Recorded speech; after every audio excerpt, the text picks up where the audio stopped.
In today's video, I'm going to teach you how to embed a PDF in your Squarespace website. If you want visitors to easily access a PDF from your site, one of the simplest ways to do it in Squarespace is by adding a button that links directly to the file.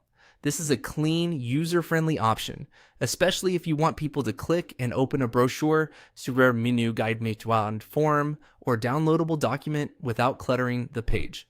To begin, go to the section of your Squarespace page where you want the PDF link to appear and click Add Block. This lets you insert a new content element into the page layout. Since we want the PDF to be accessible in a clear and clickable way, the next thing to choose is Button. A button is often better than a plain text link because it stands out more and makes the call to action obvious. Once the button has been added, click the pencil icon to edit it.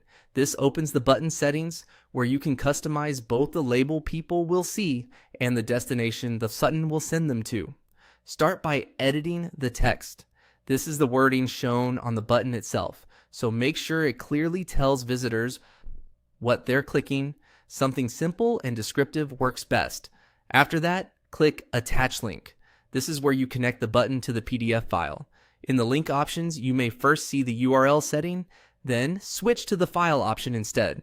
This is important because rather than linking to a web page, you're uploading and linking directly to a document stored in Squarespace.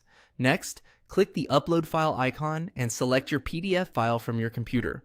Once the upload finishes, Squarespace will attach that PDF to the button automatically. At that point, your button is now linked to the document, and visitors will be able to click it to open or download the PDF, depending on their browser and device settings.